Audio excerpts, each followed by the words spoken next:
Yes, ladies and gentlemen, thank you once again for joining us for the INC, and welcome to our UFC 250 preview show. It is a beautiful Sunday afternoon here in the northeast of England. My name is Carl Bainbridge, and I'm joined by the Reeves to my Mortimer, the Yin to my Yang, the Ant to my Deck. It is Clay Richardson. You might know him better as Uncle Joey MMA. Clay, thank you very much for joining us. Yeah, pleasure to be here. It's a wonderful sunny day, like you said yourself. Same here. It's getting pretty warm around here, actually. Getting pretty normal around here as well. But yeah, we got a lot to talk about. Pretty much last time I've been here, like Gaethje still didn't even beat Tony. So yeah, it's been a long time. We got a lot to talk about. And we were still hoping for Tony versus Khabib at that point as well. Oh yeah, I'm pretty sure we were still thinking that it was going to be a real thing that would happen. Pretty sure like a day or two after, that's when he went on Instagram Live and said that he was trapped in Russia or something. So yeah, another bad timing for us. Although I do notice that you still haven't got your camera fixed. We've had to replace you with a poster for the event. Oh yeah, that's fine. It's actually a really nice poster, you know. I think the design team for the UFC often get a lot of grief, but I've always been a big fan of the painted faces, the whole patriotic flag thing. It just reminds me a bit of a football match, so... Oh yeah, I'm thinking if we tune up the graphics, it'll be better than just two plain webcams, in my opinion. Well, that's what we always hope to do. Obviously, we've got to realise that there are going to be a lot of workarounds, given that we are still working under a pandemic. We can't get ourselves a proper preview show, a proper team in place. So this is a compromising situation. I think that there's a lot of people who are in the same boat. So any sort of feedback in regards to the actual graphics that we are using would be greatly appreciated. And if you would like to support the show, then please do so on our Patreon page. It is patreon.com/itsnotcagefighting. As you can also follow us now on Twitter. We've entered the 21st century. You can find us at twitter.com/INCagefighting. Twitter.com/INCagefighting.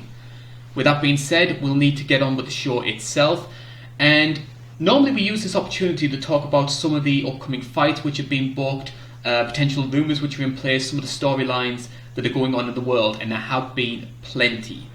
However, the first place I want to start is what happened last night, which was the first event which took place at the UFC Apex. Tyron Woodley took on Gilbert Burns, and the welterweight division has itself a new contender. What a performance that was from Gilbert. I remember saying the whole week leading up to this fight, a lot of people were, don't want to say counting out Burns, don't really want to say that, but they weren't really looking deep into his record. He's coming up pretty similar to the way that Woodley was coming up, you know, very... don't want to say a high-profile wrestler, but he's very powerful on the ground, and he came up, started to use his hands more. And not really the same as Woodley. He didn't really shift like divisions. Like Woodley was always a welterweight, but Burns is definitely coming up similar to how Woodley was and got the job done. Gave him too much pressure. Very similar to Usman, but I feel like Burns definitely put on way more pressure than Usman did.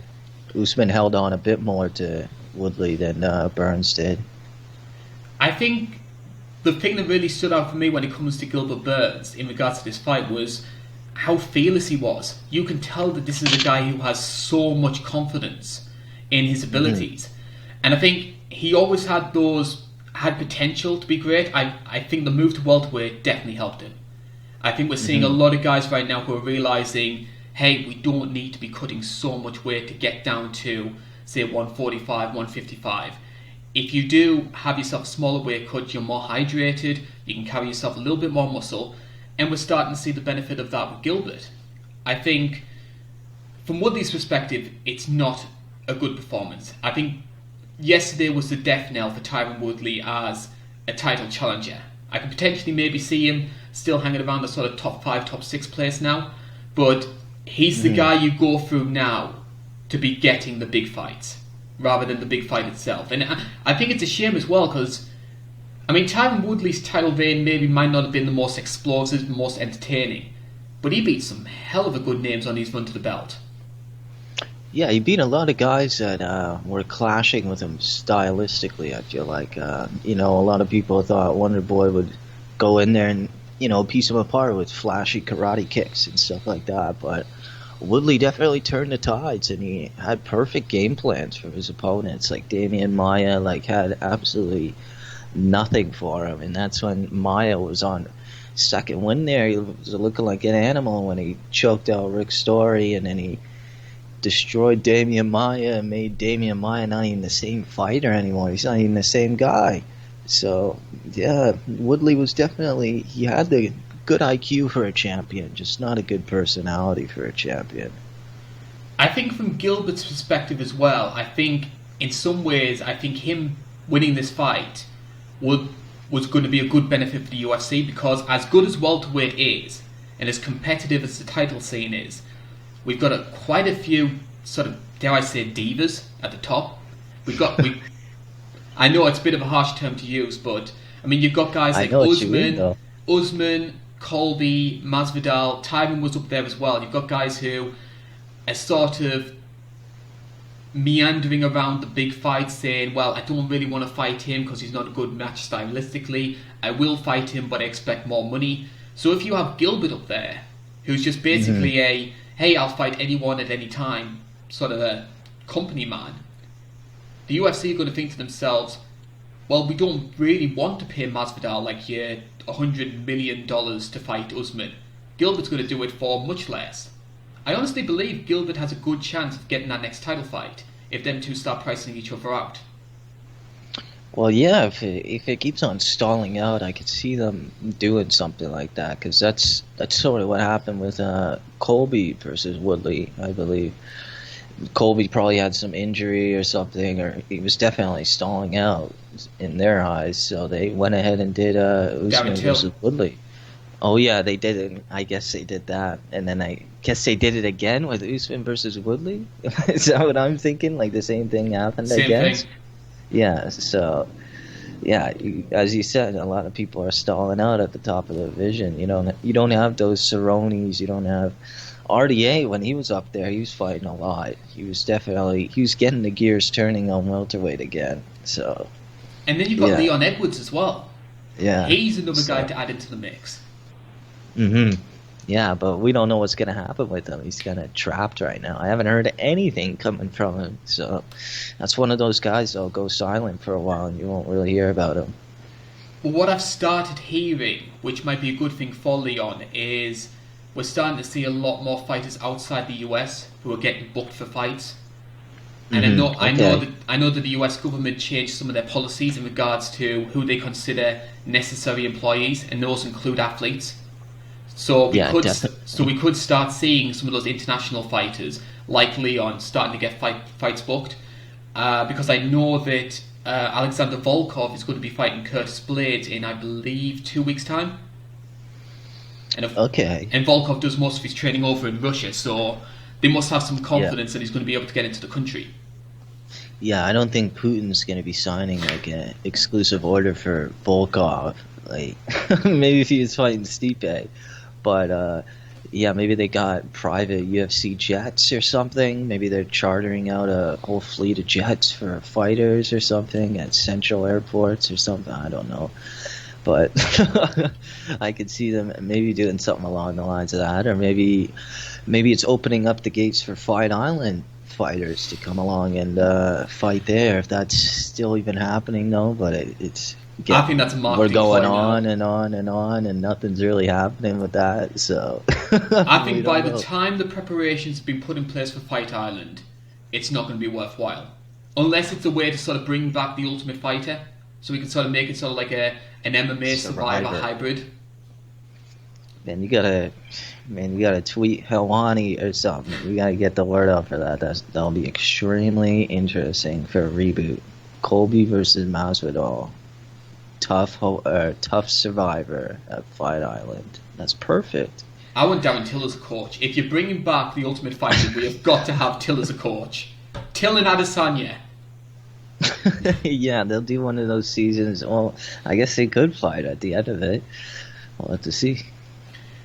The one thing I'll say, though, is the lockdown has shown me that if the UFC have their heads set on something, they will do it. Because I don't know about you, I think the crowdless shows, given what the UFC have been working with, have been very, very good so far. The Apex one especially, I think that the production values were very good. I think that the company did a good job trying to make it feel like an atmosphere of the Apex. Certainly much more than the Jacksonville shows. And I think the quality of the fights themselves last night were very good. I mean, even away from Gilbert Burns' performance, you look at what Chris Gutierrez did with all those leg kicks, Roosevelt Roberts with a good performance, Mackenzie Dern, leg lock submission. Oh, yeah. Yeah, Mackenzie Dern, a return. That was her first win since she lost to Rebos, right? Yeah, first fight since Rebos. So, yeah, it's a great return fight for her. I remember she was saying something about the crowd might interfere with her. She said that she likes the crowd, but clearly not. Didn't really matter, but yeah, that's a main topic there that we can talk about, if the crowd really affects fighters, but I don't think it really does, really. The one thing I think it does affect, though, and obviously it's going to bring us on to talking about the pay-per-view itself, I like the Apex for free TV cards, but when you're doing pay-per-views and you've got title fights, something just feels a little bit off. Yeah, I could definitely see that. Which brings us quite nicely onto UFC 250, which will be taking place next Saturday. So we need to talk about this card in a little bit more detail before we actually get into the bread and butter of it as well. And even though the UFC, we've given them a lot of praise for some of their matchmaking over the past couple of days, the fact they've been able to do some pretty solid shows, given what they've been working with. But that being said, I think when you have a limited roster to work with, you're going to find some shortcomings, and I think UFC 250 is, dare I say, an example of that. Yeah, I think it's a little bit short. I think it just needs maybe one more fight. I feel like maybe a heavyweight co-headliner would be perfect. Maybe Volkov in there against Blaze. Maybe if they bumped that to this, that was even possible to get him in here in time. But yeah, I think just one more fight into the co-main slot instead of Garbrandt versus Assuncao would have been nice. I think we've got ourselves some good fights, don't get me wrong. I just think I still think they're good. I think it's the star power of the main event. And obviously we'll be talking about the main event in a bit more detail, but I think...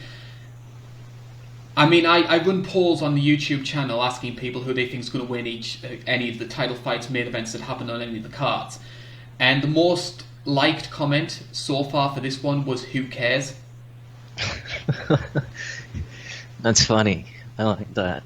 And I just sort of think to myself, if the sort of big super fan who's watching videos like this, going on internet polls on really minor YouTube channels, are having issues getting invested in the main event, I struggle to think that the average Joe who sort of picks and chooses which fights to watch, he's going to feel the same way. Oh yeah, definitely. This isn't the card that you could really tell somebody who says like, "Oh, who's fighting tonight?" It's gonna be hard to explain. You're immediately gonna say, "Oh, chick that knocked out Ronda and Cyborg." And they'll be like, "Who else?" And you don't have to explain Cody versus Cruz and try to ignore the fact that he's going on a skid recently. You'll have to explain the whole bantamweight division. And then that's kind of really it, other than Sean O'Malley. So yeah, it's kind of not really a casual friendly card. It's a purist card. Yeah. I can only really think of two big reasons why the UFC have gone ahead with this as a pay-per-view.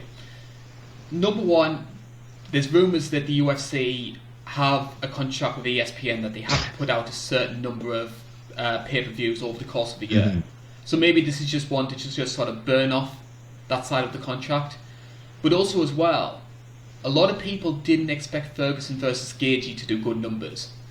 And whether that was because they sort of got the Conor and Khabib rub, or because there was sort of like a COVID bounce where people were willing to pay the money to watch any kind of sport. But that card did very, very good numbers, something like 700,000 buys. So maybe you are hoping that we can have a similar situation.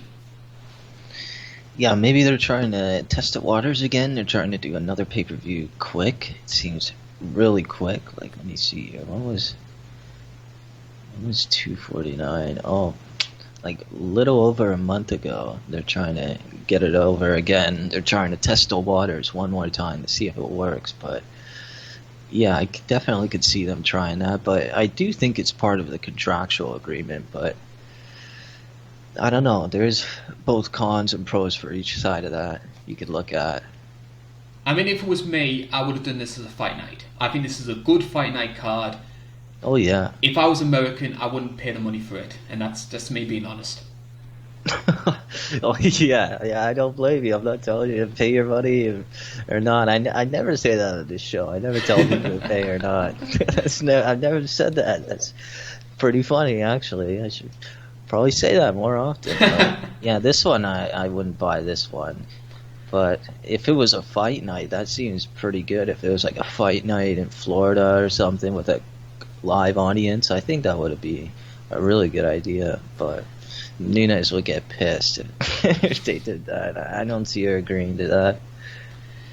Which is going to be fun because we're going to be spending the next hour or so actually talking about this card. And the first place we're going to be starting off with are the prelim fights. We've got them up on our graphic there. So our very professional graphics team, which is myself, who has no life whatsoever. So we've got the ESPN prelims on our card there. We've also got the stuff on Fight Pass. And the first thing that really stands out for me in regards to the whole card, very bantamweight heavy. Which, considering Henry Cejudo's retired, that division needs to start sorting itself out. I think it's a good thing from that perspective, but also the bantamweight division has been absolutely knocking it out the park recently. So it's good to see those guys being showcased a bit. Yeah, it's a pretty interesting card. It's pretty funny how the card opens up with the heaviest fight on the entire card, just at light heavyweight. So yeah, it seems like maybe they shipped out all the lower weight classes and they wanted to, maybe they realized they had the perfect lower weight class card and they just decided to put it together, really, because I remember they had Garbrandt versus Assuncao on another card, and I think they had other fights on other cards. So I think they just noticed if they put them all together, they had a nice little showcase of the future of the bantamweights. I don't blame them. It's a good idea. I definitely think it was a good idea to bring Garbrandt versus Assuncao here. I didn't like the idea of that potentially headlining like a fight night. I didn't like that. The guy that stands out for me on the prelims, though, is actually one of the featherweights, and that's Chase Hooper. Obviously made a big impact at UFC 245, which was his UFC debut. A very promising kid. I was impressed with his performance a couple of months ago, fighting Alex Caceres, who's always going to be one of those sort of gatekeeper types. I mean, if you want to prove your UFC level, you have to go through him.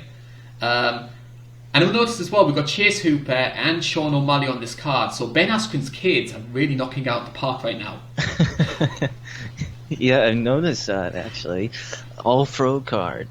And they got Caceres on there, too. He's got a good afro as well. Yeah, so there we go, the Fro card. I'm surprised Angela Hill's not knocking at the door trying to get on it either. That would be perfect. They would have the quadruple. Other guys I'm interested by, I think Cody Stamen. He also had a little bit of momentum that sort of got halted recently with the draw against Sonya Dong and also the loss to Aljamain Sterling. Fighting Brian Kelleher, so quick turnaround for Brian. Got himself a good knockout on the Jacksonville card. Other names which I think are quite interesting for most people, Ian Heinisch, I think he gets a drop down in quality. I think he was somebody who was sort of being pushed a bit too hard for his own good. So I think giving him someone like Gerald Meerschaert is a nice step back in pace. Yeah, they definitely pushed Ian way too fast. Definitely. They're trying to push him way too fast. They should have built him up a little bit more, but yeah, I see Brian Kelleher making a quick turnaround. I thought we were going to see that a lot more often on these cards. Guys getting quick knockouts and doing quick turnarounds. Like, I think Kevin Holland was going to be on this card or one of the earlier cards, and he was like about to do it, but then he had an injury, so they had to rebook him, obviously. But yeah, I'm surprised we're not seeing that more often. And I think for Kelleher's perspective, it's a just reward as well. because he's had 2 fights so far this year. He's 2-0, both first round finishes, and he's that sort of game guy that the UFC go to. If you do need to fill out a card, I find him very entertaining. Yeah, and it's a great matchup. Cody Stallman, tough guy, always there to fight. Be perfect matchup for him. It's really a win-win in my book. Anybody who takes a fight on this short notice, I don't really consider it that heavy of a loss if they get knocked out quickly or anything. So yeah, I consider it a win-win if I was in their shoes as well. And it's going to put you in good regard with the UFC, because if you're a company man who's willing to take these short notice fights, you're going to get those rewards later down the road. I mean, you could argue that Angela Hill getting that fight with Claudia was down to the fact that she was willing to fight anybody at any time. Oh yeah, I think Cerrone said that he wanted to fight on Overeem Harris and the Smith versus Teixeira card. So, but they didn't let that out, and I think he might be out for a bit because he might have some injuries from that Pettis fight. So, yeah, I'm surprised we didn't see him come back. Is there anything else on the card that stands out for you? Not really. I like how it's a complete bantamweight showcase, but surprised to see Eddie Wineland back. That's surprising. I'm surprised he's still in the UFC. One of those durable veterans. I mean, you get guys like that. You get guys like Jim Miller's another one that comes to mind. He's not washed, but he's certainly not the fighter that he was, say, in his prime. But he can still put on good shows. He can still be a real test for the youngsters coming through. And obviously, when we get to that fight, we'll discuss that in a lot more detail. The fight we are going to be talking about, though, is our card opener.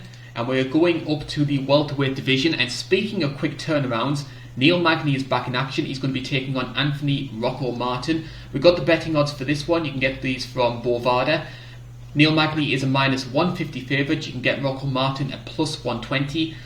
And I think the big story from this one revolves around Neil Magny, because a lot of people, and I include myself in this, thought he's had a long layoff and he's going up against a guy in Li Jingliang who has got a fantastic run of form going. How is he going to handle being back in the octagon? The answer, 100% brilliantly. Yeah, a lot of people thought that would be a quick knockout for Li Jingliang. I remember it was on the pay-per-view. A lot of people thought it would be a quick turnaround fight, but Magny definitely put a lot of people to shame in that fight. Definitely pissed off a lot of bookmakers in that fight. So maybe made some people rich, some of Magny's friends. So definitely wish I bet on that fight. But yeah, it'd be interesting to see how he does against Rocco Martin. Definitely. So then you can make the argument that the performance against the Leech was so good. Should Neil Magny be getting someone a little bit higher up the card? Should he get maybe like a top 15, top 14 guy? Yeah, this could really bite him in the ass if he doesn't perform well enough. A lot of people could think that he's back down to that level in that Ponzinibbio fight. Really, a lot of people trash talk him after that fight. A lot of people thought that he was washed after that rough loss, but that's what Ponzinibbio looked like, a monster. He looked like sort of a welterweight Costa. That's what I like to think of Ponzinibbio as. But I think he had like an infection or something, and he was out for like a whole year. That's why he was gone. But I think he's coming back legit pretty soon. But yeah, if Magny doesn't perform well enough, this could definitely be a bad situation for him. But we'll have to see. And we'll talk about Neil Magny in a bit more detail. We've got a 22-7 record. Obviously, he got the win last time out. And I think the first thing that really stands out when it comes to Neil Magny, how long this guy is for a welterweight. His reach advantage is amazing. Oh yeah, he had very, very long arms. Like I remember in the Condit fight, it was very apparent that he had long arms in that fight, and even in the RDA fight a little bit before he got submitted, obviously. But yeah, he's got a great reach. Definitely long arms for a welterweight. And yet, I think his biggest strength is actually when he's up close. His grappling prowess is very good, and I think especially the body lock takedowns. I'd say his biggest win in his career was against Kelvin Gastelum, and the way he won that fight was just brutalising Kelvin in the clinch, and Kelvin just could not deal with that. So I'm expecting Magny to employ a similar strategy. I think in terms of his striking, I think he's made a lot of improvements in that regard. He knows how to use his reach, which sometimes a lot of taller fighters sometimes don't know how to do. And he's also incredibly fit. The thing that stood out for me was that Leach, by the middle of the third round, looked absolutely knackered, and Magny was continuing to put on the pace. Yeah, he had great conditioning in that fight. Never looked tired. If you had to pick out a weakness, though, from Neil Magny, what would you say are his sort of fortes? What did Ponzinibbio and RDA, for example, utilise so well that got them the win against him?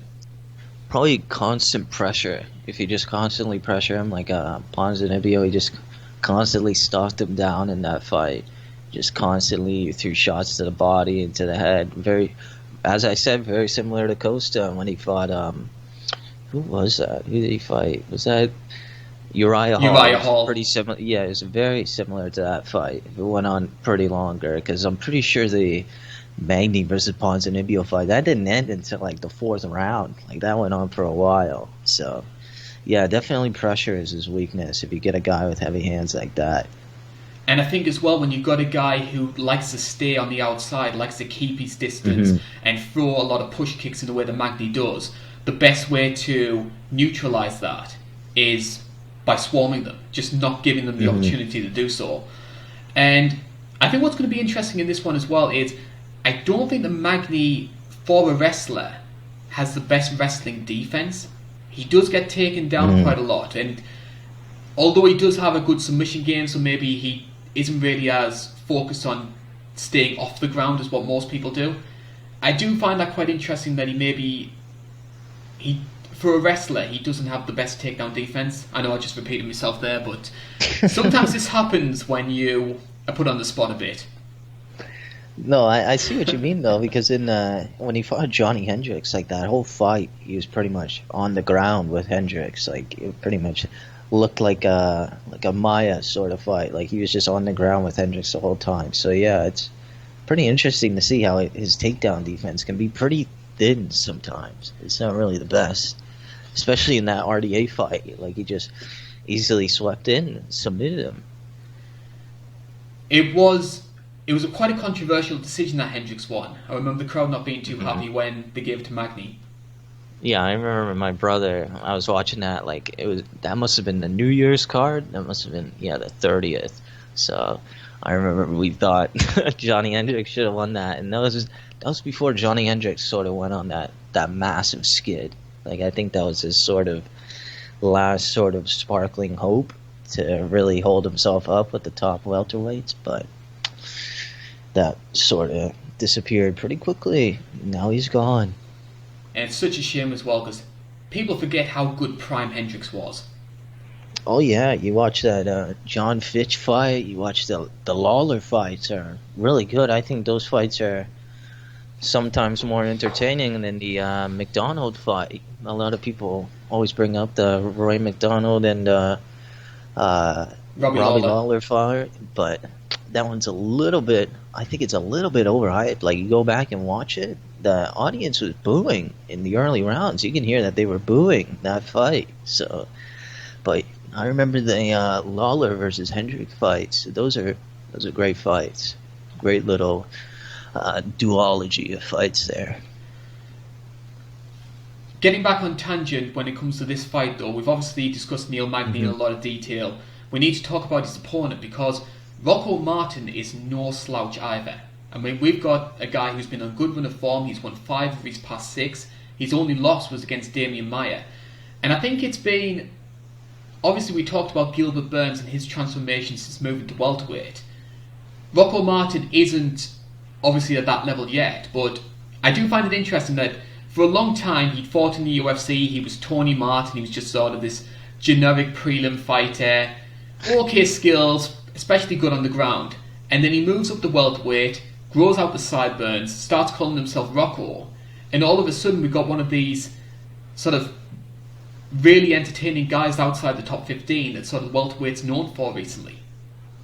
Oh yeah, definitely. You look at that LaFleur and Matthews fight, and he looks like an animal in that fight. another guy that comes up to welterweight and having great success. You're seeing that a lot lately. I Welterweight think it's has so many enjoyable fighters outside the top 15. mhm, I mean, we've got Rocco in there, Nico Price, Vincent Luque, Randy Brown, Mike Perry.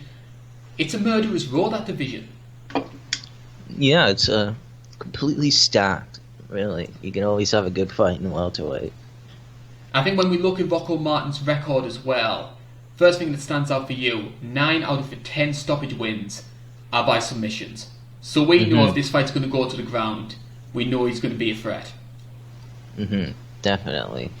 Like you look at that fight with Matthews at submission, it's beautiful. It was so slick. And it's the diversity in his submissions as well. It's rear naked chokes, it's anacondas, it's triangles off his back. He's not a one-trick pony. Yeah, it'll be pretty interesting to see. Honestly, that's an interesting fight. Glad we talked about that more. A lot of people aren't looking at that fight really. I think it could be a very intriguing fight. I think a lot of people are sort of selling this one as another step towards Magny's trip back into the top 10. But I think Rocco has a lot of skills to cause him problems. And I think especially now he's started rounding out his striking game. He got that first KO in his career when he beat Ryan LaFleur, which I thought was a fantastic performance. Intriguing though, we talk about Magny not being the best wrestler. I don't think Rocco's the best at takedowns. 26% success rate when it comes to trying to take people down. So he's one of those people who finds success when guys need to take him down for him to work his forte, rather than him being on the prerogative and trying to make it happen for himself in terms of submissions. Yeah, definitely. So personally, I'm expecting Magny to dictate a lot of the pace in this one. Obviously, he's got the cardio, he's got the form as well going into this, obviously with the big win up against Leach. I think the case is, what's Rocco going to do when he tries to deal with the pressure of Magny? Yeah, we'll have to see that. We'll have to see that. Do you think Magny would be that type of fighter to go and fight in Bellator? The opportunity ever had to happen? Like, do you think it would be something like he'd leave like maybe after this fight if he lost, or like a Roy McDonald type situation if he immediately just turns around and just joins Bellator? Or do you think it'll be if he goes on a skid?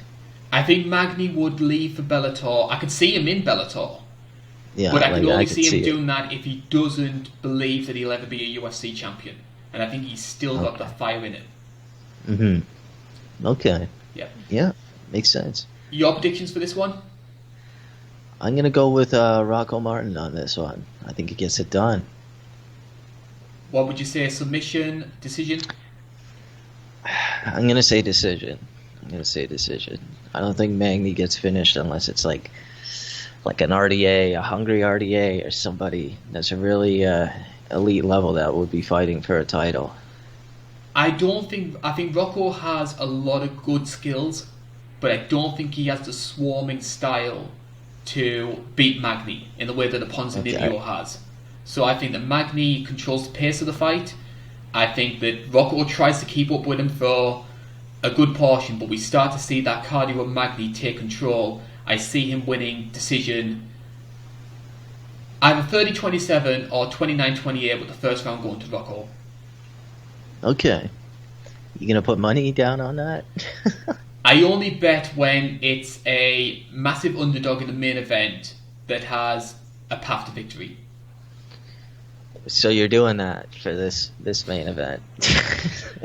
We'll see. I'll just put it that way. All right. We'll have to see. And I'm very impressed as well. We got through a whole conversation about Rocco Martin without talking about Kayla Harrison. Oh, really? Okay. Yeah, I think Twitter and Instagram know exactly what we're talking about there. I don't even know. Google it. While you Google it, I'm going to start talking about the second fight on our card. We are going to the first main card fight for the bantamweight division, and we've got a real veteran versus prospect matchup. Eddie Wineland is taking on Sean O'Malley. Sean O'Malley, of course, with all of the hype behind him. A lot of people saying he could potentially be, dare I say, the bantamweight Conor McGregor. That's the way the hype has been around this guy. And he's taken on a guy in Eddie Wineland who I was amazed when I saw this start. This is Eddie Wineland's first pay-per-view appearance since UFC 165. Is that when he fought Barao? That was the Barao title fight. Co-main 2, Jones, Gus 1. Okay. Yeah, I remember that fight just because the brutal finish. That was when Barao was in top form. That's when he was an animal. I always show new fans to the sport that fight because the one thing that really upsets me, and obviously we're in a sport where recency bias is rampant.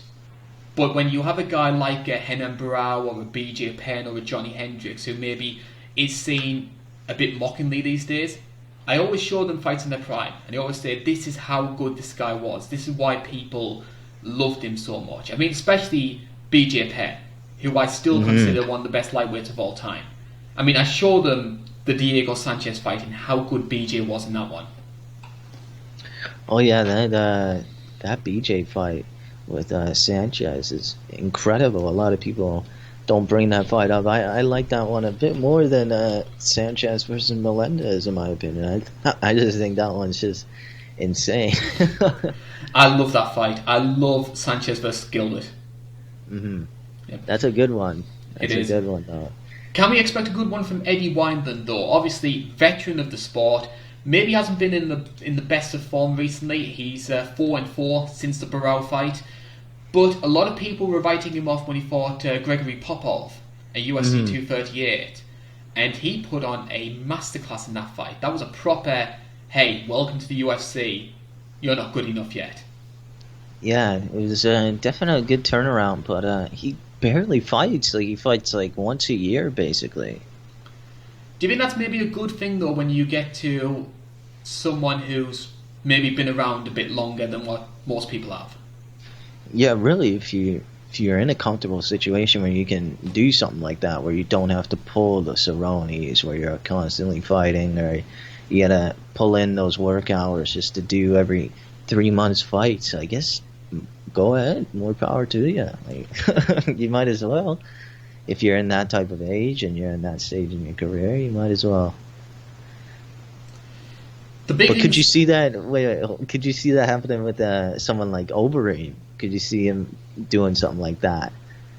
Well, Overeem's such a fascinating situation, because you think at 39 years old, this guy, and to be knocked out so many times, this guy should be a mess. Yeah, he still seems to have everything together. He still seems to be constantly evolving. And you could be having a situation where, say, book him in a rematch against JDS. If he gets through that one, you're talking about him potentially in a number one contender match at 40 years old. Yeah, really, if he maybe does pull the Wineland card and he sits out and he waits for, that JDS fight, maybe that Derek Lewis fight, something along the lines of that, he could maybe pull across a win and then be in that top spot. So yeah, maybe this is the time to pull Wineland in Overeem's career. What would you say are Eddie Wineland's biggest strengths as a fighter? Because I mean, there's going to be a lot of new fans that don't recognise him maybe as much as what like old school fools like us do. Man, I don't even know that much about him. That's a question for you to answer. Well, I think the big thing that stands out for me is striking. He's always been a crisp striker, especially when it comes to close range. So when it comes to dirty boxing and throwing these hooks, I think there's, especially in the bantamweights early years, there was no one better at doing that. And he was always known as powerful for the division. I wouldn't say he was like a full-on knockout artist, but he could give people a lot of trouble. He was sort of a bit like a Jeremy Stevens type. Okay. All right. Sometimes his combos can be a bit unpredictable. A bit predictable, I should say. But a good counter-striker, great uppercuts, good hooks, and I think as well, for somebody of his age, he's only ever had 2 knockouts. A long career, he's only ever been knocked out twice, and one of those was the Barao knockout, which is one of the best in UFC history. Yeah, that wasn't really like like I don't think he was like knocked out completely cold and that. That was like a spinning back kick. Wasn't that to the body or was Yeah. that to the head? Yeah, that was to the body. Like anybody's gonna go down from that. So that was just his liver just completely shutting down. So I don't know. Maybe he's only been. What was the other one? Was he Johnny knocked out cold? Eduardo, and I think in all fairness to Johnny, I think most people look at that and think it was the perfect punch. Okay, let me look it up and see if I can find a clip. Johnny Eduardo got two What? monitors. While you do that, you were telling me about that second monitor actually. Check out you splashing out all your birthday money. Oh yeah, that does look. That does look like a little bit of a lucky punch there. And then a lot of people think, when I think of a lucky punch, I think of RDA versus Eddie. I think that's a little bit of a lucky punch. Do you think there's any luck when it comes to Sean O'Malley? I don't think so. I think his style is just perfect for his body type, and he's just in the right place at the right time, and he's a tough puzzle to solve. A lot of people go in there and they don't realize how fast he is until they're in front of him. They try and get a game plan going, and he just starts off way too quickly for them to assemble proper game plan to beat him. So I think he's an amazing fighter. Been on the hype train for a while. Even when he was on that suspension, I was still watching it. Well, not like watching him fight. I was watching him play like Fortnite and stuff a couple times. But that's about that's about all I could do when he was on suspension. But yeah, I think he's a great fighter. That Snoopcast episode that he was on, that's like one of the best MMA clips ever. You show that to any casual, and they'll want to watch him. And They see Snoop Dogg flipping out to that. I think that casual appeal is a big part of the reason why the UFC is so hyped on him. Because Oh yeah. the one thing that the UFC has always struggled with is marketing their fighters. And I think they need to rely on either a rub of the green or they need somebody who's willing to make that promotion happen themselves. And I think Sean O'Malley is somebody who has done that. I am a little bit wary when it comes to fighters who get too much of a push by the UFC. And I think how much of this is skill and how much of this is the media machine telling us he's good. Yeah, like you see that all the time with the women. Like they always do that with women all the time. It's messed up to say, but it happens all the time with I remember Michelle Watterson, she got a huge push after the which fight was that? Paige It was Van Zandt? Zandt. Yeah, after that there was a huge push for her. I remember seeing articles saying that they were gonna do a huge push for her and they had like Sports Illustrated ready and then she lost and she did all that without all the heat. So pretty backfired on them. The same thing happened with Paige Van Zandt, I guess. And then you can maybe argue that Michelle got it again when she fought Joanna. Yeah, she keeps on getting it. That's what good looks get you. Yeah, it's tough to say, but then you get fighters like Rachel Ostovich. You just don't really move anywhere, you know. That being said, though, we talk about the media hype, we talk about the UFC's sort of promotional push on Sean O'Malley. This one's worthwhile. And it took me a long time to really sort of buy into it, but I think the performance he had against Jose Quinones, considering he'd been out for so long, it was flawless. Yeah, that's pretty much the best return that you could pretty much make up, unless you do a Jorge Masvidal in 5 seconds or something like that. Like, that's pretty much picture perfect the way that he came back. That's pretty much the exact same style that he did, except he definitely tweaked his game up a lot more. You could see that he was throwing a lot more crisper punches. He wasn't going as crazy as he did in his previous fights. So he's definitely changed. He hasn't stuck to his same old game plan. So, yeah, interesting to see that he wasn't playing Fortnite the whole time. I think maybe in some ways that 2-year layoff was actually a good thing for him, because at 23 years old you're still maturing, you still haven't really found out what your entire body can do. So I think taking those 2 years to just refine yourself, become more physically imposing, I think helps someone like Sean O'Malley, because he was a little bit careless in his early fights, and that nearly cost him when he fought Andres Sukmantar. Yeah, like right now you should pretty much say like 10-1 next to his name. Like that's pretty much Sukmantar. That's pretty much worst IQ in the octagon. Like that's a video right there. Like you can make. Are you Like plugging one of that's your latest videos there? no, that's like somebody MMA on Point could do something like that. That's a perfect idea, but that's a pretty bad mistake from Sukov there. But yeah, he should pretty much have a record saying 10-1 right now. The thing that stands out for me for Sean O'Malley, I think it's how quickly he's taken to the sport, because this guy hadn't fought in karate. He never had any sort of karate background, yet his movement and his footwork and the way that he latches together these combos is so impressive, given he's only done it for sort of 4 or 5 years at most. Something about him makes me think he was fought in high school or something. He's got like a fighting high school record or something. He's got that style about him where maybe he's a street brawler or something. I don't know. Something about him. It looks like he's got some organic fight roots there. I think if there are some weaknesses when it comes to Sean O'Malley, and a lot of this stems from the fact that he has been so dominant early on in his run, I still have concerns over how he's going to handle sort of the non-striking sides of the sport.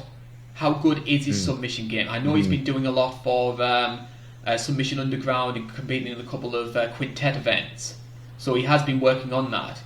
But what happens if he's going to be fighting a wrestler or a jiu-jitsu guy? Yeah, we'll have to see if he runs into somebody like that. I could see somebody like maybe in a Assuncao being like somebody sort of an all-arounder that could take it to the ground and to the feet and sort of stuff out each. If he gets him to the ground and maybe drags him down and exhausts him, I could see that maybe happening. But yeah, we'll have to see. We'll have to think of somebody in the bantamweight division that could do something like that. Like I could see Sterling doing something like that. Would you give him Sterling after beating Wineland? That's a big jump. Yeah, I wasn't thinking immediately after he beat Wineland, but I could see someone like Sterling beating him. But we'll have to see what's going to happen. Wineland could come out and be an animal this time around, just like he did last time. I don't know why I can see him fighting Rob Font. Okay, yeah, that's a good matchup. That would be a hell of a matchup. We're talking, we're sort of maybe getting a bit ahead of ourselves. Sean O'Malley is the big favourite for this one. The betting odds for this one, again from Bovada. Thank you very much for the plug there. You can get Sean O'Malley at a minus 400. Eddie Wineland is plus 300. So a lot of the bookmakers are favouring O'Malley quite big on this one. But Eddie Wineland is a durable veteran. He knows exactly. He's seen plenty of Sean O'Malley's coming up through the ranks over the years. The question is he going to be smart enough to try and exploit a game plan which is going to make awareness of those weaknesses that O'Malley has? Does he have it in him to potentially out-wrestle him, try and test him on the ground? Yeah, we'll have to see. Maybe he is that all-arounder that I'm thinking about. I don't think Wineland has that in him. I think it's going to be primarily a striking match, and I can see Sean O'Malley's speed just being a bit too much for Wineland. I think it's going to be tough enough to get to the distance, but I'm going to say a safe. Okay. I'm going to say a safe 30-27 for Sean O'Malley. All right, we'll have to see. I'm picking O'Malley in that. But I just want to remind people said exactly the same thing when Roxanne Modafferi fought Macy Barber. I didn't say that. I said Modafferi in that. Remember that? Now everybody says Modafferi. No, we got that on videotape, okay? We got that on the internet. Yes, we do. I think that was the first one we ever did. Yeah, I think that's probably the first pick I've ever gotten right either. So we're both going for Sean O'Malley on this one. The first of 3 bantamweight fights, I should say, on the main card. We're going to the second of those, and in my opinion, if there's one fight on the main card which I'm looking forward to more than any of them, it's this one. Corey Sandhagen, who is number 4 seed, is taking on number 2 seed Aljamain Sterling, potentially a number 1 contender match for the bantamweight title. All the reports seem to be that it's going to be Jose Aldo taking on Piotr Jan, which, I don't know about you, I don't agree with that fight. Man, each time I hear that, I think it's so funny because it's just so disrespectful, man. If they're treating Marlon Moraes like some some just forgotten kid in a relationship or something. Like they're just forgetting that he has like an official win over Aldo. Like I don't remember that fight. Like after it ended, I don't remember that being like a massive robbery or anything. Like I remember it could have went either way, really, in my opinion. Like I don't remember it being like a huge controversy, like maybe Reyes versus Jones. So I just think it's ridiculous that we're still talking about this. I think the controversy was over exaggerated, but I did score for Aldo. Yeah, you could see it for really either way, but like I don't know. I just didn't think it was as big of a deal as something like Hendricks versus GSP or Reyes versus Jones. I just didn't think it was that big of a deal, really. Just run it back. I struggled to get my head around what the UFC are planning for the division, because a lot of people have been saying for a long time that the bantamweight division is the sort of dark horse. Because you look at the guys which have been coming through, Sterling and Sandhagen, Marias, Piotr Jan. We've got some real talented guys finally making it into the top 5, but for whatever reason, the UFC seem reluctant to give these guys a showcase spot. And instead, they're pulling out guys like Aldo and Dominic Cruz, who, legends as they are also guys who are maybe well past their prime. Yeah, like really, these aren't the guys that they should be pulling at. If anything, they should be pulling at the other organizations. You know, they should be pulling at the Ones and the Risens. Like Ryzen, you look at them, their whole pretty much federation is just a bantamweight showcase. Like you look over there, like all their best fighters are bantamweights, and they're signing them. So that's where they need to. Cape, Asakara. Yeah, like that's where they need to be pulling bantamweights from and putting them in these spots, not pulling Aldo and Cruz and bringing them up to try and make these fights. I could understand it from the UFC's perspective if these new guys coming through were sort of like John Fitch, Lane Prey sort of guys. But you look at Sterling recently, you look at Sandhagen, some really entertaining fights. So why not just take the chance and just say, hey. Yeah, it's pretty funny. It is, and yeah, really, honestly, I sort of blame the UFC for that. I also, dare I say, and I know a lot of people are quite high on Henry Cejudo now. Fantastic career, best of luck in retirement. How much of this is maybe down to Cejudo actively chasing the money fights instead of going for guys who are as dangerous but less high profile? I feel like that was sort of one man's mission. I don't really think he was sort of thinking about the whole division. I think he was just sort of looking for paydays. I think he was thinking of the flyweights when he saved that.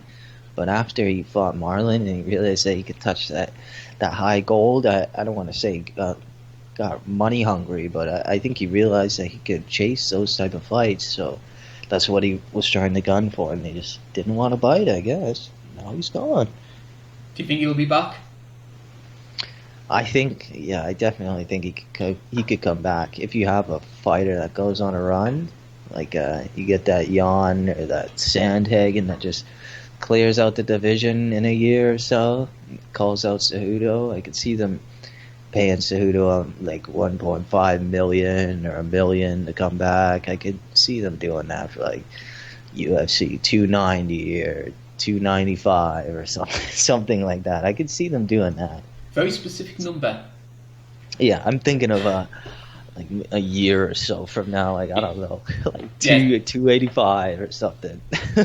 Cejudo's not going to be back in the next, say, 12 months. But I do definitely see him, if the money's right, coming back. I think the UFC have sort of maybe called his bluff a little bit, because I think Henry was thinking, hey, if I threaten retirement, then I can maybe get myself a few extra pennies. I can maybe try and negotiate. So if I do fight a Piotr Jan or maybe a Jose Aldo, they would have done him versus Aldo, in my opinion. Yeah, I could see. Would you have seen him retiring there? I think maybe so. I think that because he would have had so much leverage. If you can say, I beat Marlon Moraes, TJ Dillashaw, Mighty Mouse, Dominic Cruz and Aldo in a row, that does look good on paper, even if there's sort of an asterisk next to all 5 of them. But it looks good on paper, and I think that's what Henry would be thinking about. Okay. Yeah. Okay. We're sort of showing some of the issues that the UFC are having. We're all talking about Henry Cejudo when we've got this great bantamweight fight coming up. So let's talk about Aljamain Sterling, who I think has been on absolute fire recently. We'll just get some of his records for you just up here. Aljamain Sterling, last win, of course, was that victory over Pedro Munoz, UFC 238. Won 6 of his past 7. His only loss was against Marias, which was a brutal head kick KO. But yeah, I don't want to say that knockout was like a lucky kick or anything. I just think that was just perfect placement, perfect timing, just perfect all-around technique by Marlon in that fight. Brutal highlight. We all know that Aljamain Sterling has always been a fantastic grappler. Former Division 3 NCAA wrestler. But the big thing which has stood out for me recently is how much he's improved his striking game. His accuracy and his footwork and movement has been very impressive. I think the fight against Pedro Munoz, he looked untouchable in that first round.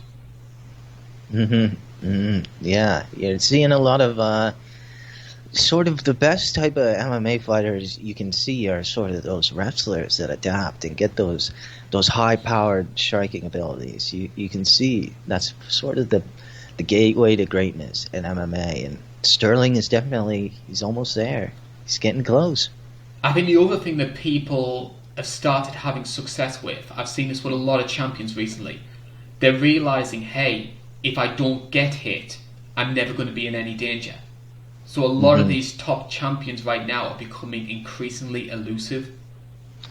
Yeah, really, the last ones I can think of was sort of like maybe Stipe versus Overeem, that's the last time, and maybe Whitaker's fights. That's the last times I can think of when champions really got battered, like really battered.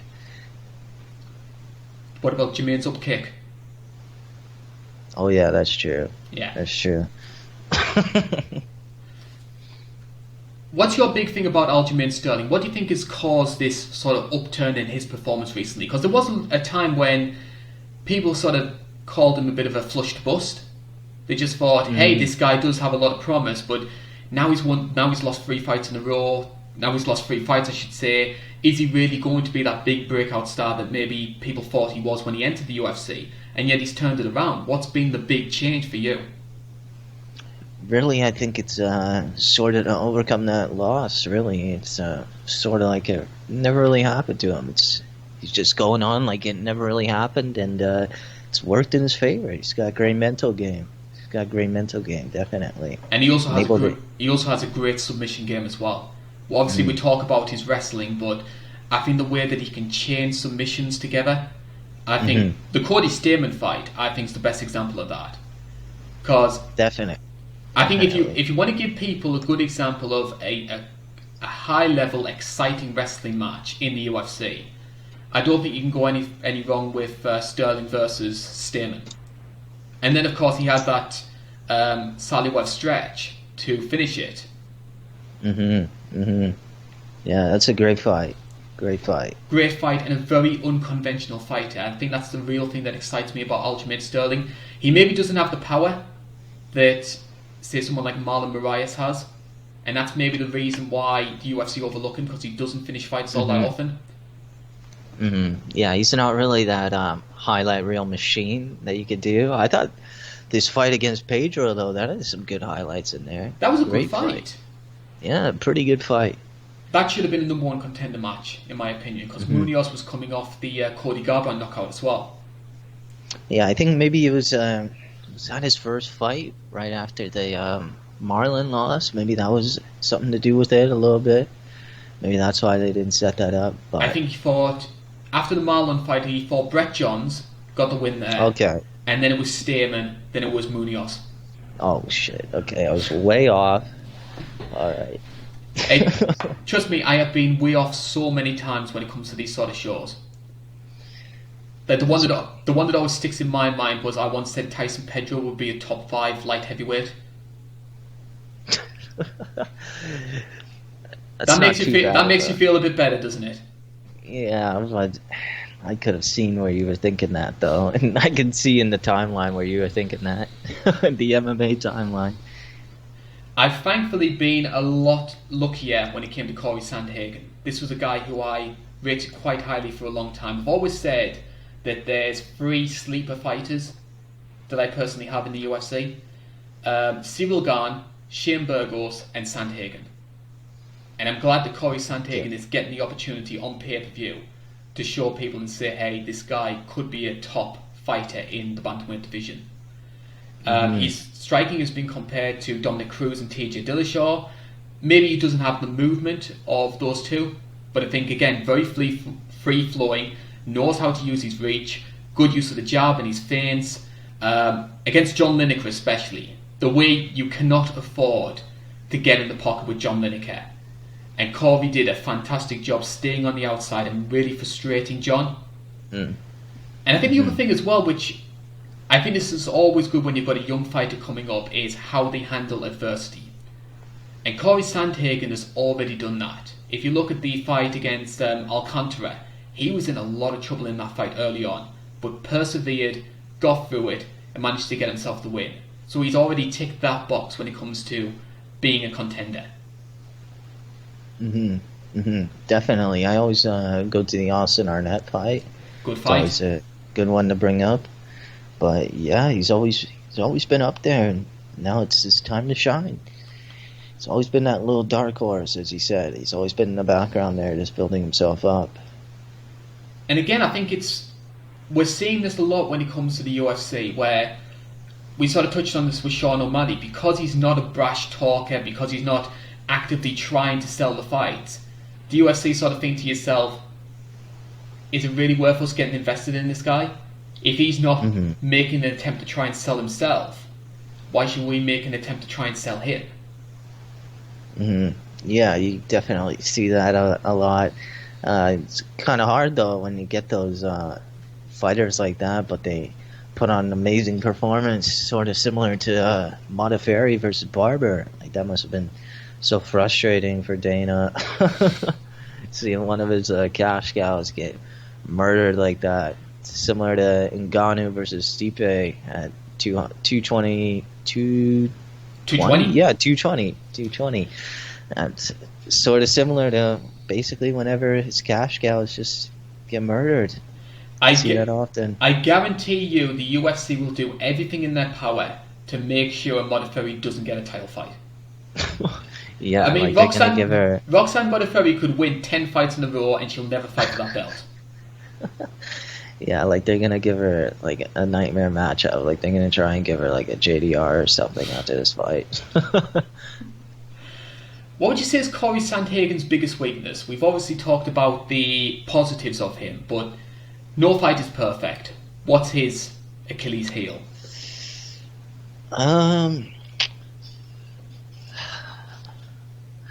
Trying to think. He can be vulnerable in the pocket sometimes. Like he can get hit sometimes in the pocket. So that could be a little bit of a weakness for Aljo. But yeah, I really just his striking defense is mostly what I think of. And also we saw late on with the John Lineker fight. Lineker got, I believe, a guillotine very late on, and he came very, very close to finishing that fight. I think if it went on a few more seconds, Sandhagen would have tapped. Shit, okay, I'll have to rewatch that. That was like the 27th of April, like almost like a year ago, right? I think it was John Lineker's last UFC fight. He got released after. Oh, okay. That was his last fight before he went to one, okay. Which I was gutted about, because him versus Garbrandt would have been one of my dream fights. Yeah, really, that's a insane fight. I'm surprised they never really made that. That definitely would have been made. Well, I don't know if it would have been, because Garbrandt's been out forever now, but could have seen them trying to make that if he was still here. So what we have here are two fantastic all-round fighters. They're very long, very rangy, know how to use their reach, both well-skilled on the ground. I personally favour Sterling on the ground over Sandhagen. I think we've got ourselves a really compelling fight. I just think that Corey Sandhagen does a better job when it comes to putting on the pressure. And I think that's something that Aljo has always struggled with. He's very similar in some ways to sort of a Uriah Hall, where if you do pressure him, he can get a bit flustered. So I think Sandhagen's going to be quite aggressively. And even though the bookies have Aljo as favourite, I'm going to stick to my guns, going to take a chance and say Corey Sandhagen wins it. Okay. I'm going with your prediction. I'm not sure if it's going to be... If it's going to be a finish, it's going to be by sub. Okay. But I personally favour another decision. Yeah, I'm going to think that's a decision for Sandhagen as well. And if that happens, then we're going to have ourselves an interesting situation where logic says the winner of this fight should fight the Jan versus Aldo winner. But are they going to do that when you've got Marlon Moraes in the wings, big knockout artist, Brazilian, which obviously the Brazil market is very important to the UFC? Is this just going to be another situation where the winner of this fight is going to get overlooked and they potentially could be booked against the Garbrandt Assuncao winner? Yeah, really, it's just... It's a shame. Like, it's a real such a shame. clog jam. Like, it feels like there's a giant log in the road called Jose Aldo that's just stopping all this from just properly flowing along. It's called the UFC being too fixated on the bottom dollar. Yeah. And just thinking that they need to use Jose Aldo as a way to make a name for a fighter. Yeah, like... I mean, I don't hate Jose Aldo. I think Aldo's one of the best fighters to ever do it. But he's also a guy who's past his prime. I don't think you should keep giving him all these big opportunities for what he did in the past, rather than what he's doing now.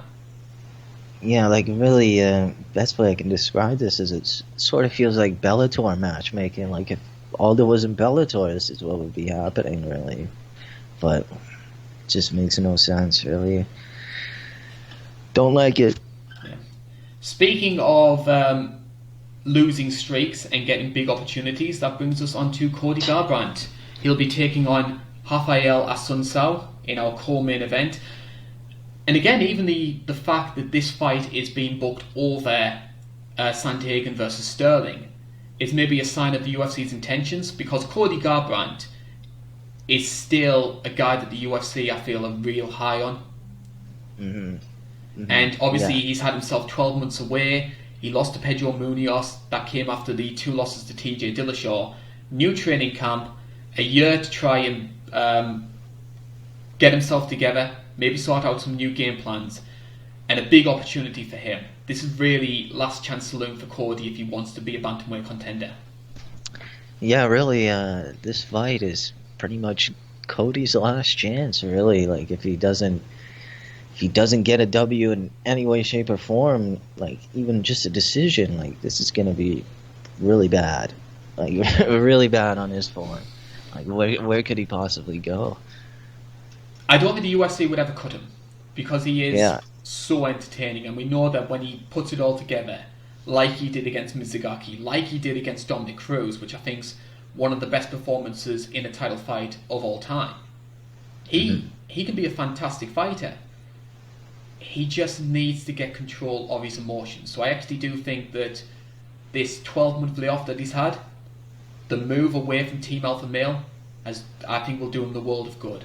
So I'm very curious to see how he's going to handle himself against a guy like Assuncao, who I think is a good test of a fighter's all-round skill, and especially is going to be a good test of how Cody has handled his composure, because Assuncao frustrates like no other fighter in the bantamweight division. Yeah, Garbrandt should definitely he should try some meditation. Like maybe if he I think I know a guy, what's his name? Oh yeah, Joshua Fabia. Maybe if he gets in contact with that guy and get some meditation with him, and maybe it could help with his composure. I think Diego's with that guy. Diego Sanchez, 3 wins in his past 4. No, but seriously, I think meditation or something like that could help Cody. That would be helpful if he gets into the right mindset or something like that. Like he hires like a hypnotist or something. Like I don't know, something like that. It could probably work. The thing is, as well with Cody, if you look at the fights that he's lost, it's not that he's an overly careless, reckless fighter. There's something that happens in those fights that just causes him to lose control. Because if you look at the Dillashaw rematch, he starts off very technical. Yeah. He's thrown a lot more kicks, which I was very surprised by in that second fight. But then I think Dillashaw catches him, and then Cody just thinks to himself, I'm under fire here, I need to get aggressive. And he just tries throwing these big right hooks all the time, and Dillashaw counters every single one of them and drops it. And then when he fought Pedro Munoz, which a lot of people thought... Same thing. Started off very well, very technical, then that headbutt happens. Cody sees red and just thinks, I need to finish this fight. Yeah. Each time he just starts to get hit, he just immediately just tries to go for the knockout. Same thing. Don't want to say same thing as Verdum, but it happened with Verdum as well. He tried to go for a knockout with Stipe. It's just something that'll happen in fighters, They just try to go for the knockout as quick as they can. We do focus on the negatives with Cody Garbrandt, but so we're going to instead turn to the positives, which is his pocket striking is off the charts fantastic. Like, you look at this fight, there's no way Cody should lose this fight realistically if he's in the right mindset and if he shows up and he sticks to that game plan that he always starts out with. He always starts out with a solid game plan, but he always flicks that switch in the middle of the fight. If he sticks to that game plan, I could easily see him getting that W, maybe even a knockout against Assuncao. I could see it easily happening, really, if he just sticks to that game plan and gets that mindset under control. He's an amazing fighter. The opponent in question needs to do something to flick that switch. Yeah. And that's where I think Assuncao's going to struggle, because he doesn't have that big punch to rock Cody to make him see red. But I didn't think Munoz did either. He was a bit lucky that it was the headbutt which caused it. Yeah, really, but he's mostly a counter striker. Like, he's not really somebody that goes in there throwing bombs or anything like that. Like, you don't really see him exchanging in the pocket quickly. Like, it's not really a Assuncao style. But it'll be interesting to see.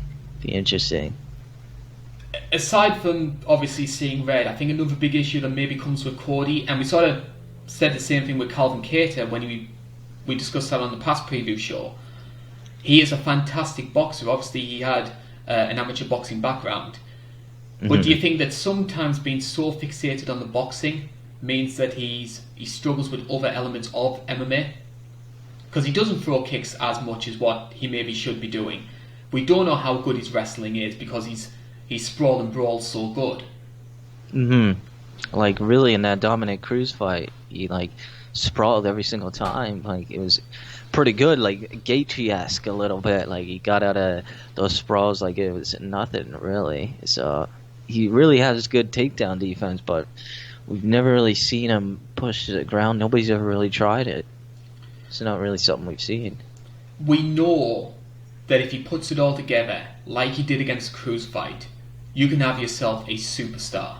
I honestly, genuinely thought that he was going to be sort of the Conor McGregor of the bantamweight division, because he was unbeaten, he had charisma, he had a swagger about him, American, quite a handsome dude as well, and we sort of mentioned that with the female fighters, but I think for the male fighters as well, like Rocco with all his media commitments. So I think all the parts of the recipe were in place for him to be this success, but then of course the two Dillashaw fights happened, and then what should have been an easy win for him against Munoz, that backfired as well, and now he's back to 9th in the division. Well, yeah, like, you look back at the Cruz fight, like that was a fairy tale ending when he brought in that boy with cancer and he won the bell for him and everything. He walked out with him and everything. That's a fairy tale ending. Any screenwriter can't write something like that. You ever seen Warrior with who's in that? Tom Hardy. Good film. They can't write something like that. Like, like, really, it was better than that in my opinion. But Warrior's a good movie in terms of movies. But yeah, really, Garbrandt, He's got to get that form back. He's still got time, really, in my opinion. But this is his last chance. What about the school teacher training with Baz Rutten and becoming a UFC fighter?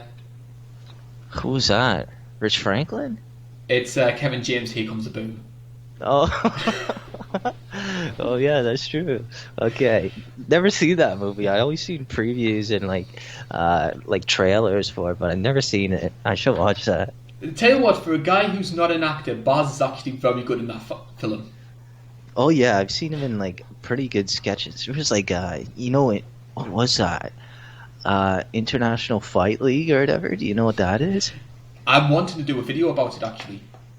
What was that? Like that? I've seen clips of that, and it looks like MMA's Got Talent or something. Like it looks like they're on like America's Got Talent or something show just with MMA. It's so weird, so strange. But yeah, he does good sketches and good skits. He's funny.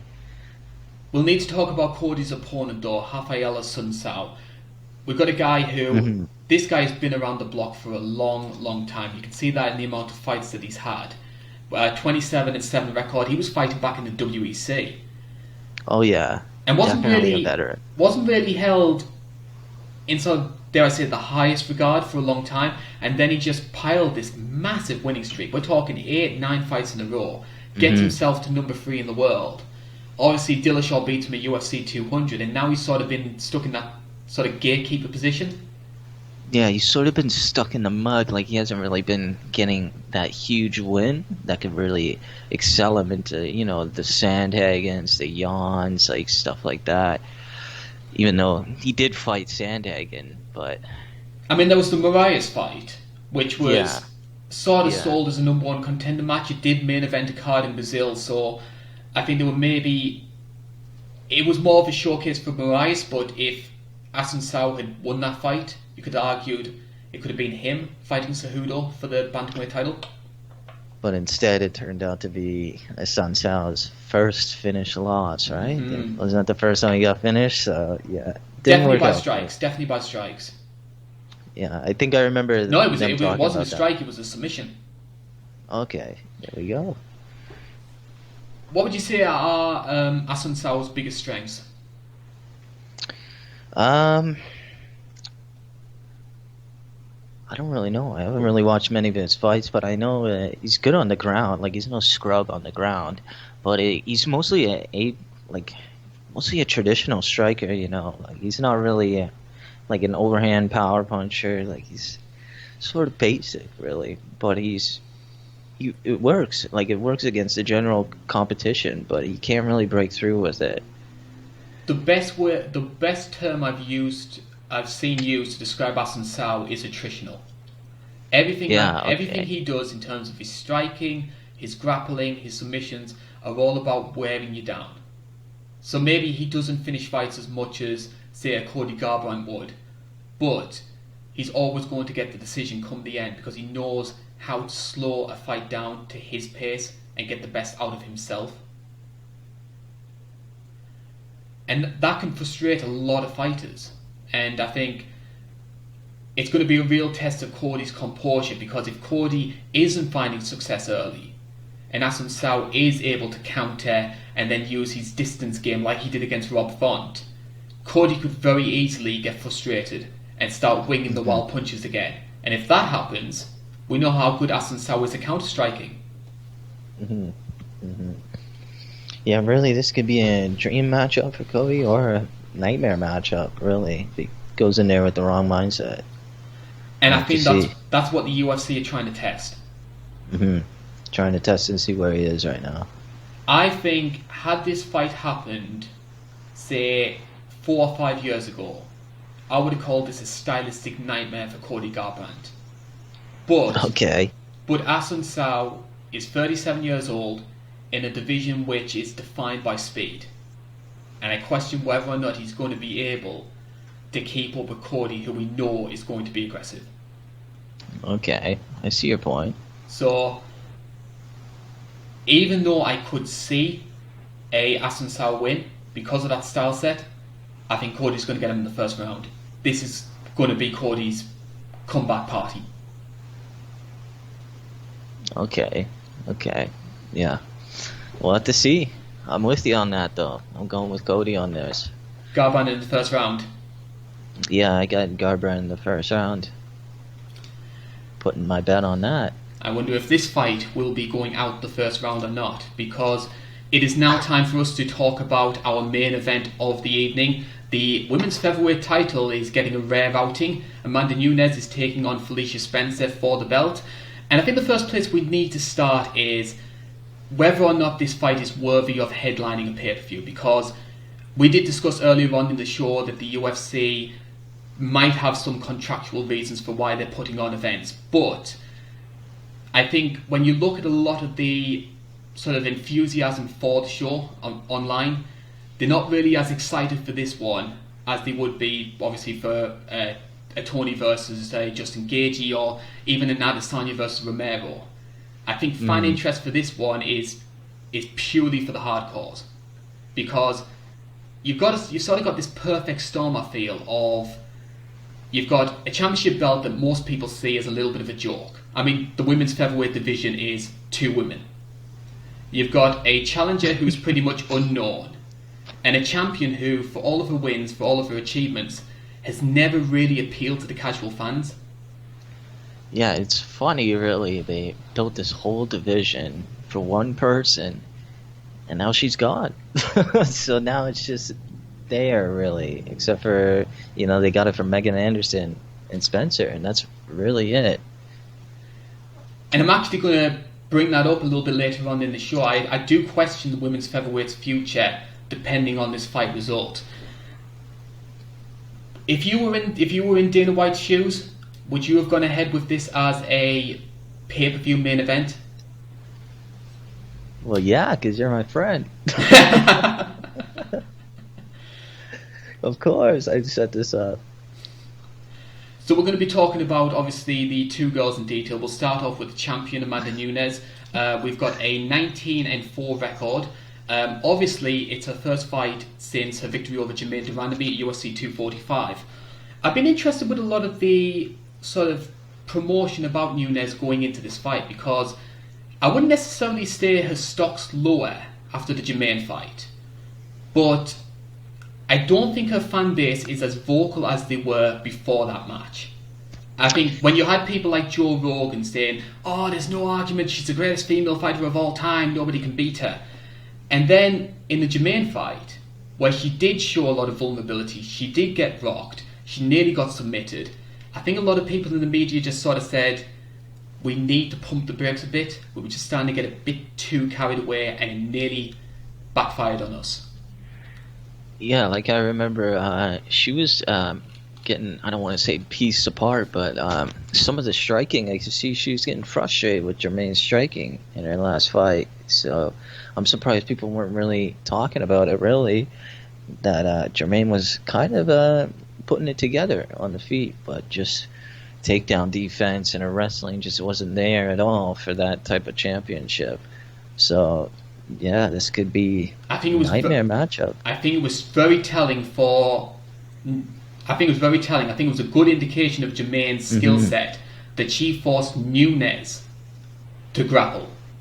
Yeah, that was when who was that? Clarissa Shields. She showed up. There was like a massive hype around. I don't want to say massive, but there was definitely talks going on between Nunes and Shields. Like, why else would she show up for that? Like, no other really female boxer would show up for that other than maybe Halle Berry. But that's not really a female boxer.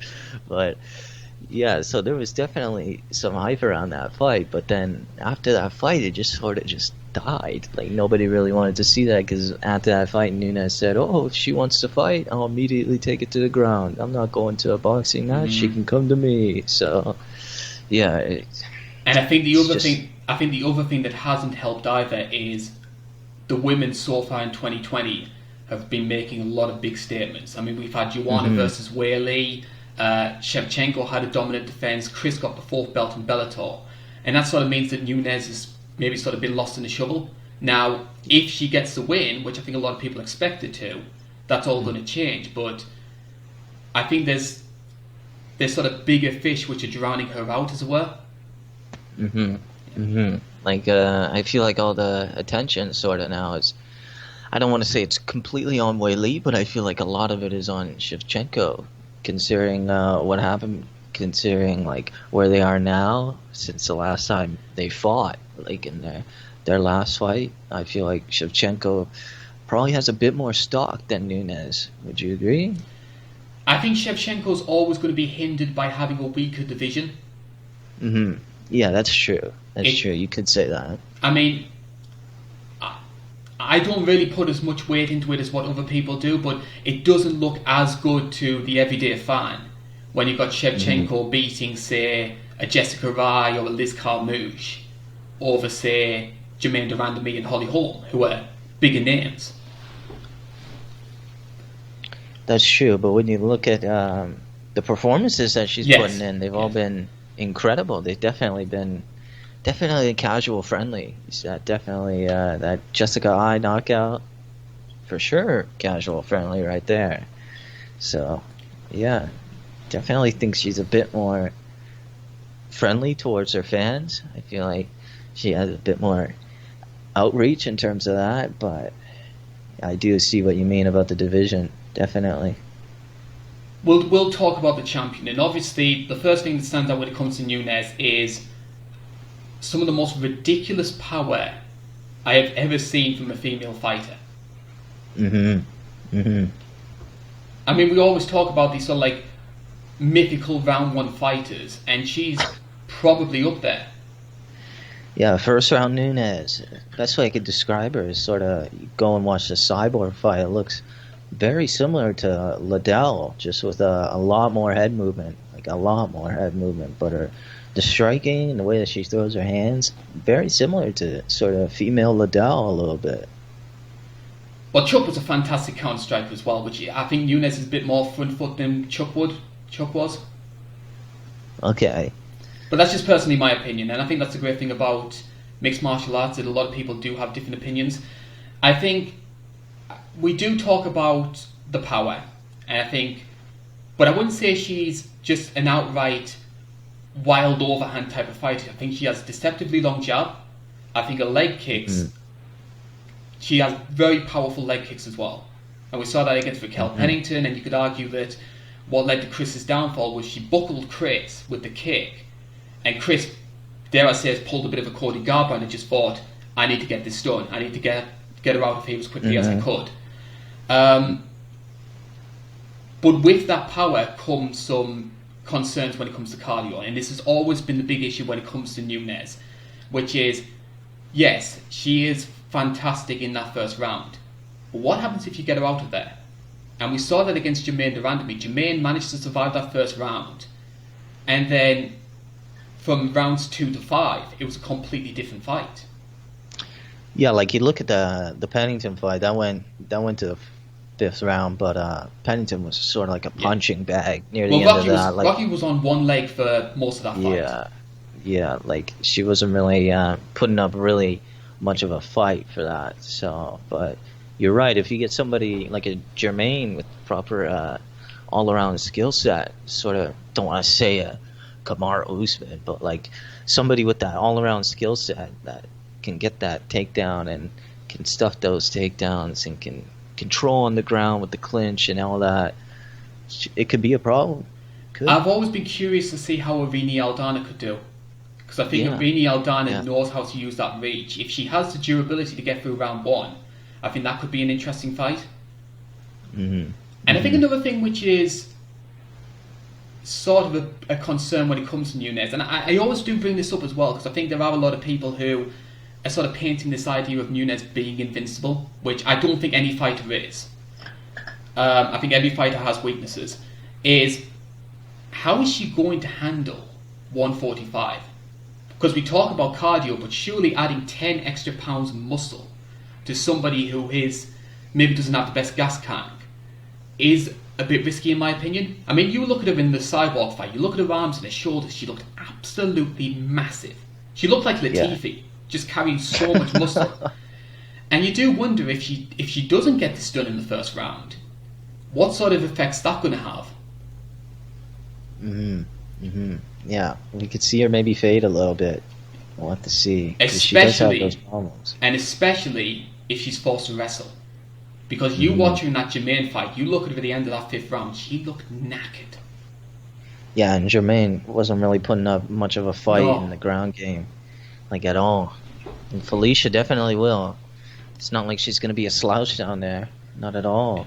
Nunez can't afford to be complacent in this fight, because if she does, that could be... Well, we saw that with Jermaine with the up kicks. She got a little bit careless with the grappling side of things, and it very nearly cost her. Do you think that she's going to force stand-ups and force striking? Do you think she's going to avoid the ground as much as possible? Yes. Like we're going to see sort of a Woodley Maya approach? Yes, we're going to see a reverse of what she did against Jermaine. Okay. Her aim with the Jermaine fight was to get to the ground at all costs. The aim for this one is to stay off the ground. Okay. We'll have to see. We will do. And I just want to use this opportunity as well to sort of clear up some sort of issues I've had from people. Because I've had a lot of feedback over some of the criticisms I've had of Nunez. And I admit I'm not necessarily her biggest fan. But I think maybe people... But if you notice, my issues with Nunez are never to do with her as a person or her as a fighter. They're always to do with the business side of the sport, because that's my background. That's what I studied at university, so I'm maybe going to focus on that a bit more than what other people do. The issue for me is, people forget how big the women's bantamweight division was, say 4 or 5 years ago.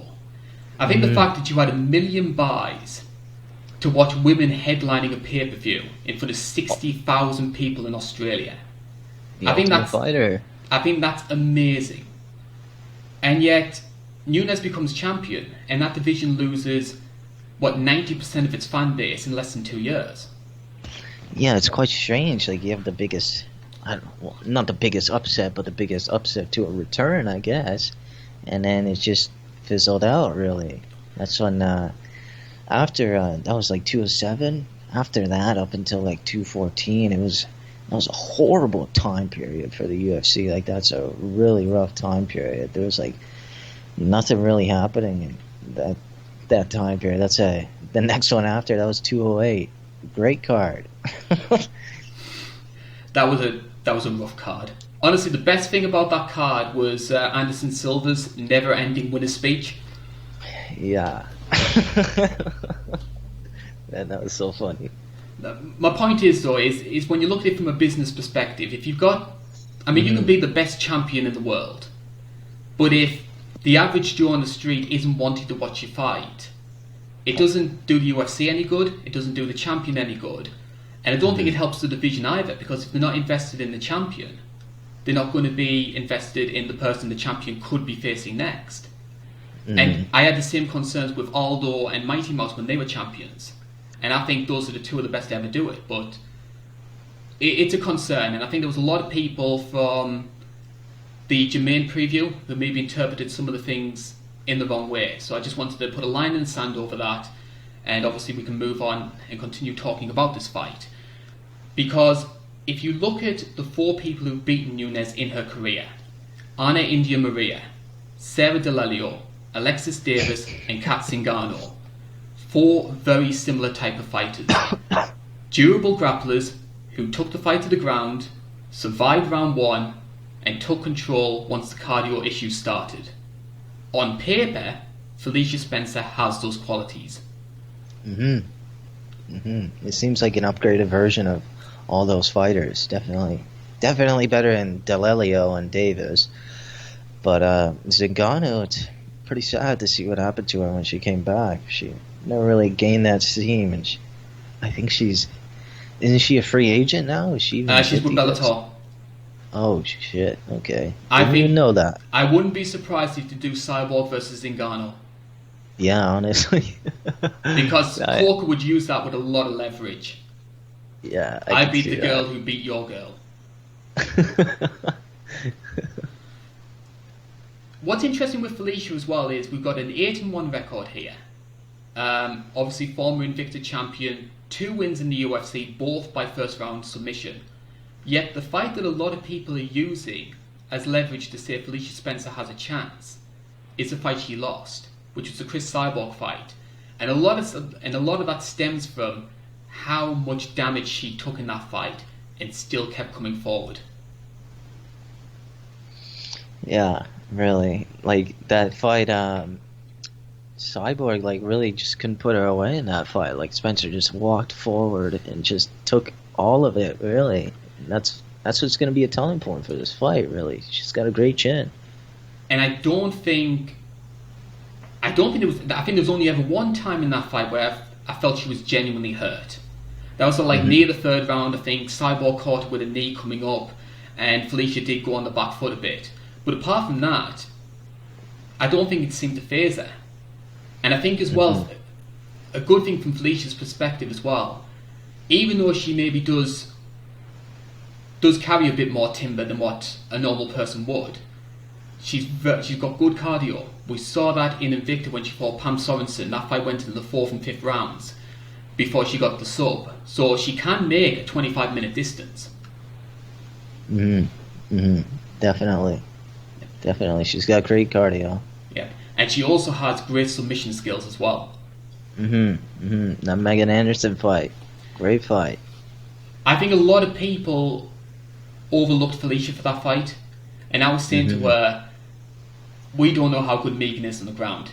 I think if Felicia Spencer is able to get this fight to the ground, she has a very good chance of winning this one.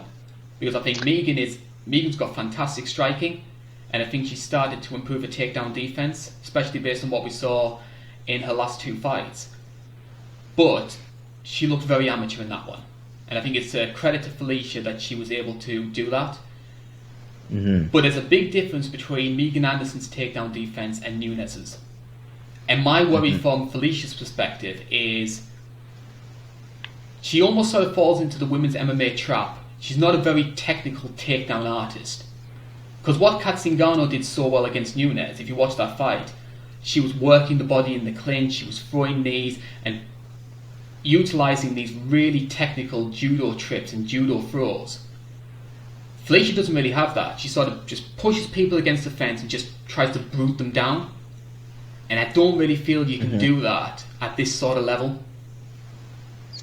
Yeah, like you look at Anderson compared to Nunez. Like Anderson, tall, lanky fighter, like not really built the same at all compared to Nunez. So yeah, it's definitely going to be a different fight.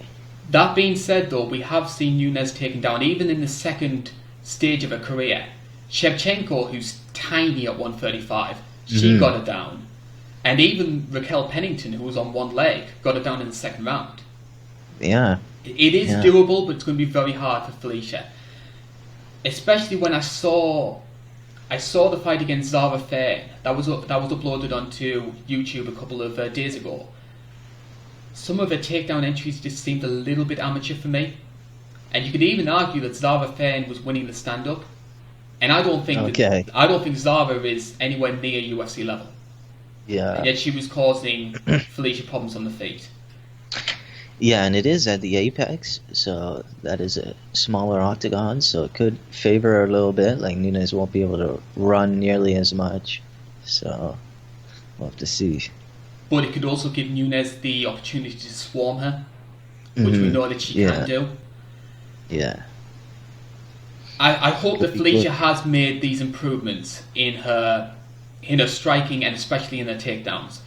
My one fear I have is she'll have seen all the praise she got for the Cyborg fight and just think, I could be a Homer Simpson. I can just take all these shots and eventually she's going to get tired.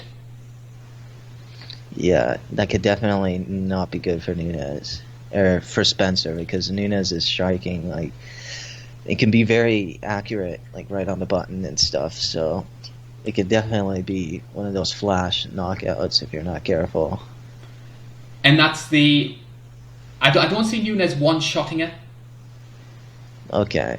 But I think she does have that power though. Like it's not really the same as it's not the same as Cyborg. Like Cyborg is more of like a swarming, like she'll beat you down type of knockout. Like it's not really a one-punch knockout type of style, but Nunez is a bit more focused on that. That's what I'm trying to say. Yes, especially when with Felicia, she sometimes leads with the elbows as well, which I think so risky. I don't like seeing that at top level MMA because I think it just opens yourself up to so many problems. We do joke about the Homer Simpson strategy, but I say, I think that's Felicia's best way to win this fight.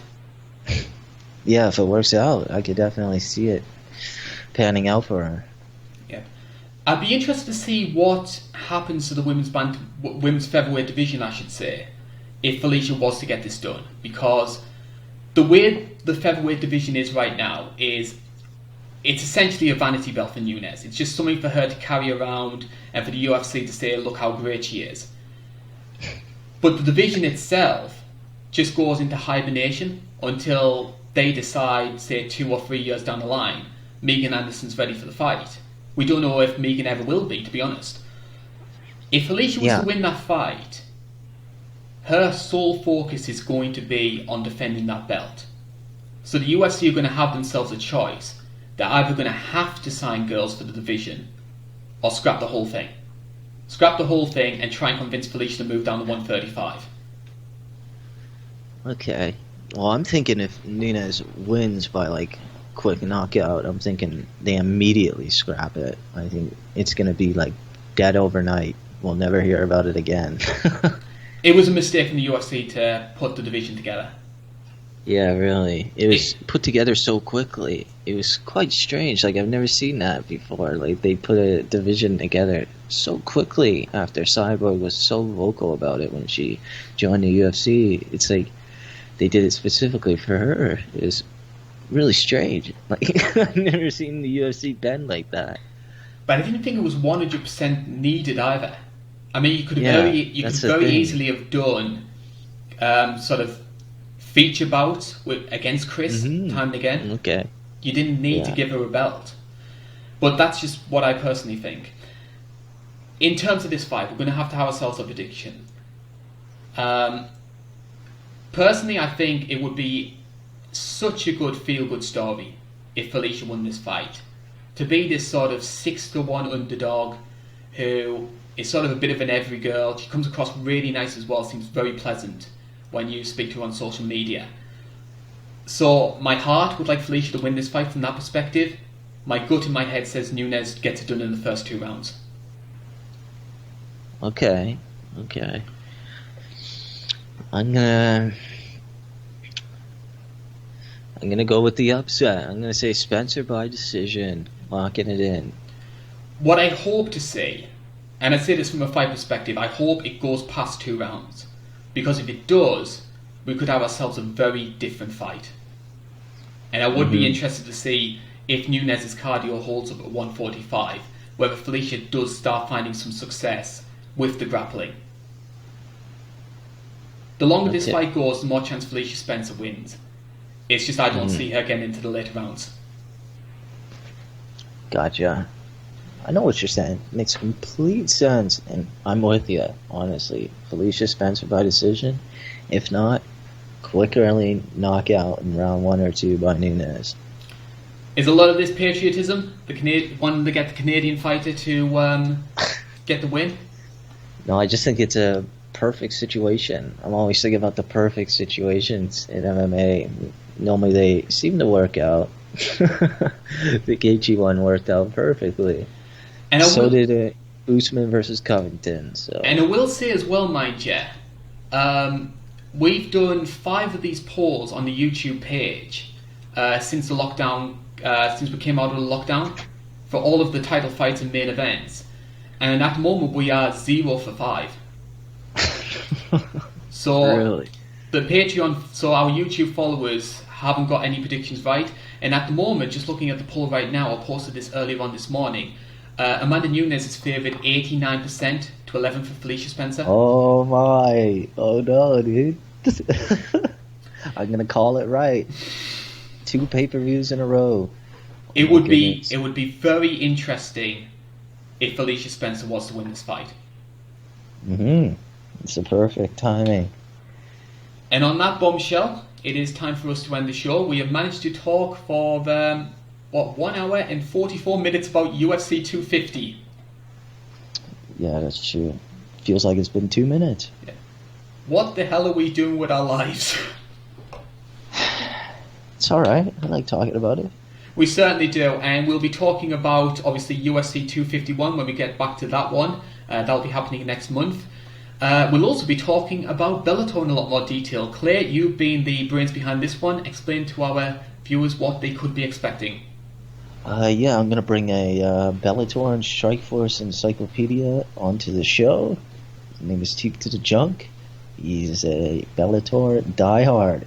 Pretty radical, but he loves to talk, and he knows literally everything about all of Coker's promotions. So hopefully we get some perfect questions ready for him. And I know we could talk to this guy for hours, and he's always game to talk. So literally every time I've asked him, he said that he could come on. But we always have a UFC focused episode, so we never try and get him on that. So we'll try and have a regular podcast episode for him. And that one's going to be exclusively on our podcast channel, so please stay tuned to our Twitter page, especially for that one. We'll also have the updates on the YouTube page as well. I personally will also have a brand new video which I hope to get uploaded for Wednesday next week. It's one which I'm personally looking forward to. A bit of a semi-sequel to one of my more popular videos on the channel, so I'll let you think about that one. And I hope that you also enjoy UFC 250. That's going to be happening next Saturday. My name has been Carl Bainbridge. Somewhere on planet Earth is Claire Richardson. Pleasure to be here, and can't wait to be back when we can talk about Spencer winning the belt. A proud Canadian there, obviously deluded. Man, you never know. You never know, and that's the great thing about this sport. So thank you very much for joining us, ladies and gentlemen, and we hope to see you again next month. Bye-bye for now.